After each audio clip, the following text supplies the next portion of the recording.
Vietnam, sebuah negara panjang dan sempit di Asia Tenggara, punya sejarah yang diwarnai perlawanan dan perjuangan. Di abad ke-20, perjuangan ini jadi Perang Vietnam, konflik brutal dari tahun 1955 sampai 1975.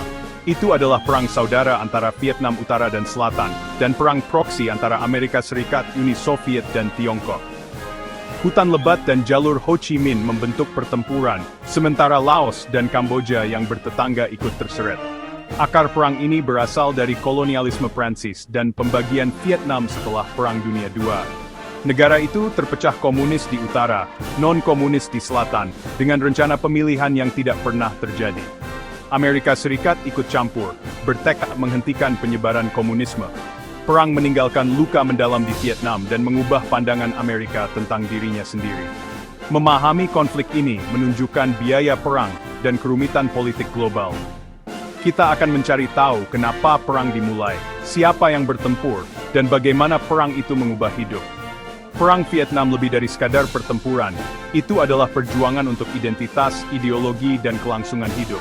Warisan perang ini tetap ada di kedua negara. Pelajaran dari Vietnam tetap penting hari ini. Ini adalah kisah tentang negeri yang terpecah. I do rate sepeji. Asal-usul Perang Vietnam terletak pada penjajahan Prancis. Di akhir tahun 1200-an, Prancis merebut Vietnam, mengeksploitasi sumber dayanya dan memaksakan budaya asing. Perlawanan nasionalis tumbuh, dipimpin tokoh seperti Ho Chi Minh.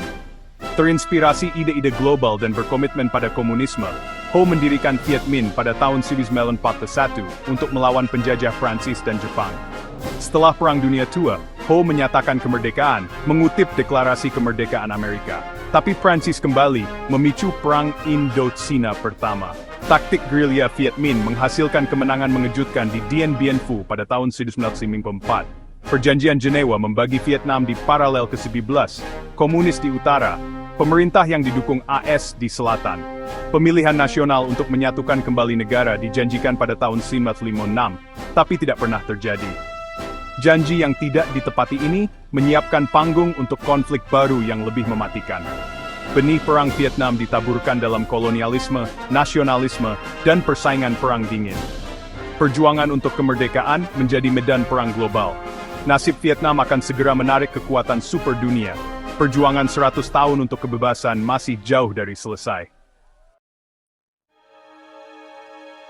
Setelah Perjanjian Jenewa, Vietnam terpecah komunis di utara, yang didukung AS di selatan. Amerika Serikat mendukung Ngo Dinh Diem di selatan, berharap membangun benteng melawan komunisme. Kebijakan Amerika didorong oleh teori domino, ketakutan bahwa jika Vietnam jatuh, seluruh Asia Tenggara akan menyusul. Amerika Serikat mengucurkan uang dan penasihat ke Vietnam Selatan, tapi rezim Diem korup dan tidak populer. Penindasannya memicu kebencian, dan pemberontak komunis Viet Cong bangkit di selatan. Didukung oleh utara, Viet Cong semakin kuat di kalangan petani yang tidak puas dengan pemerintahan Diem. Pemilihan tahun 1956 yang dijanjikan dibatalkan, menghilangkan harapan untuk penyatuan kembali secara damai. Perang saudara pecah, dengan Amerika Serikat memperdalam keterlibatannya di bawah Eisenhower dan Kennedy. Pembagian semakin kuat, dan konflik meningkat. Vietnam menjadi garis depan perang dingin. Amerika Serikat sekarang berkomitmen pada perang yang hampir tidak mereka pahami. Jalan menuju perang skala penuh sudah ditetapkan. Domino-domino akan segera berjatuhan. Nasib Vietnam akan segera mengguncang dunia. Di pertengahan tahun 1960-an, peran Amerika di Vietnam meledak. Insiden Teluk Tonkin pada tahun 1964 memberi Presiden Johnson cek kosong untuk perang. Pasukan tempur AS mendarat pada tahun 1965. Pada tahun 1968, lebih dari 1,5 juta orang Amerika berada di Vietnam. Strategi Jenderal Westmoreland attrition, membunuh lebih banyak musuh daripada yang bisa mereka ganti. Operasi Rolling Thunder melepaskan pemboman tanpa henti di utara.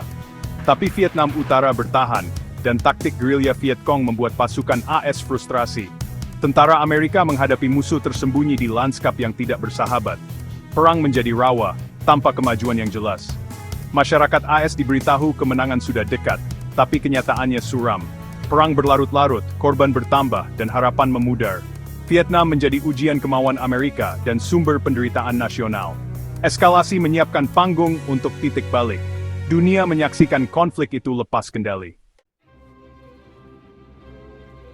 Pada Januari 1968, serangan Tet menghancurkan ilusi kemenangan. Pasukan Vietnam Utara dan Viet Cong melancarkan serangan kejutan di seluruh Vietnam Selatan, bahkan menyerang kedutaan besar AS di Saigon. Secara militer, serangan itu gagal, komunis kehilangan ribuan dan tidak menguasai wilayah. Tapi secara psikologis, itu adalah kemenangan. Orang Amerika melihat kebrutalan perang di berita malam, kepercayaan pada pemerintah runtuh. Walter Cronkite menyatakan perang tidak dapat dimenangkan, menggemakan keraguan publik, dukungan untuk perang runtuh. Presiden Johnson menghentikan pemboman dan mengumumkan dia tidak akan mencalonkan diri kembali.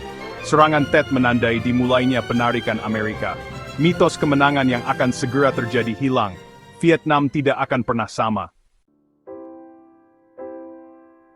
Bagi tentara Amerika, Vietnam adalah perjuangan sehari-hari untuk bertahan hidup. Kebanyakan dari mereka baru saja keluar dari masa remaja, direkrut ke dalam perang yang hampir tidak mereka pahami. Musuh ada di mana-mana, dan tidak di mana-mana. Jebakan, penyergapan, dan panas hutan menentukan hari-hari mereka. Tim O'Brien menulis, mereka membawa tanah itu sendiri.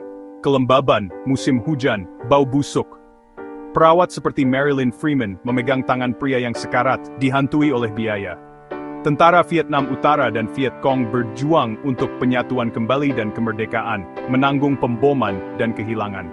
Bagi pasukan Vietnam Selatan, perang adalah perjuangan untuk kebebasan, tetapi juga perjuangan melawan rakyat mereka sendiri. Banyak tentara ARVN bertempur dengan gagah berani, tetapi korupsi dan ketergantungan pada AS mengganggu perjuangan mereka. Semua pihak menderita kerugian besar, fisik dan psikologis. Perang meninggalkan bekas luka yang akan bertahan seumur hidup. Bagi banyak orang, pertempuran berlanjut lama setelah senjata terdiam. Vietnam adalah tragedi bagi tentara di setiap pihak. Kisah-kisah mereka mengungkapkan biaya perang yang sebenarnya.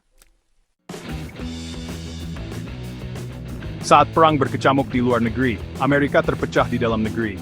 Dukungan awal memberi jalan pada gerakan anti-perang yang kuat. Mahasiswa, veteran, dan warga biasa berbaris dan memprotes. Wajib militer memicu kemarahan, dianggap tidak adil bagi orang miskin dan minoritas. Beberapa membakar kartu wajib militer, yang lain melarikan diri dari negara. Tahun 1968 adalah tahun kekacauan, pembunuhan, kerusuhan, dan konvensi demokrat yang kacau. Bangsa terpecah menjadi elang dan merpati, keluarga dan komunitas terpecah. Presiden Nixon menjanjikan perdamaian dengan kehormatan, menarik perhatian mayoritas diam. Tapi protes terus berlanjut, dan bayangan perang membayangi kehidupan Amerika. Konflik itu tidak hanya terjadi di Vietnam, tetapi di jalan-jalan dan hati Amerika. Kesenjangan kredibilitas melebar, kepercayaan pada pemerintah terkikis. Perang Vietnam mengubah cara orang Amerika melihat diri mereka sendiri dan satu sama lain. Pertempuran untuk opini publik sama sengitnya dengan pertempuran di luar negeri. Perang di dalam negeri meninggalkan bekas luka yang akan bertahan selama beberapa generasi. Vietnamisasi, Nixon bertujuan untuk menarik pasukan AS dan memberdayakan Vietnam Selatan.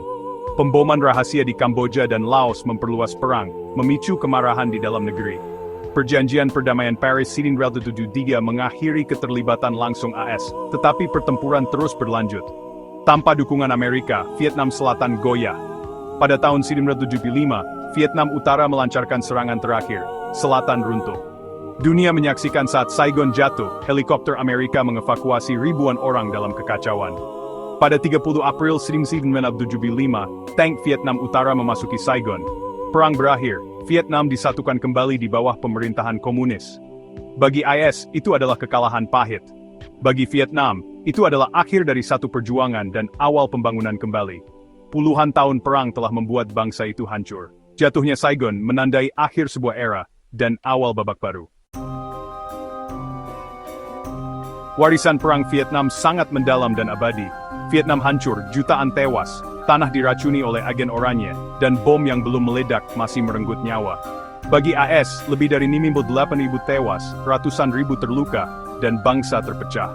Veteran kembali ke negara yang tidak yakin bagaimana menyambut mereka, banyak yang dihantui trauma.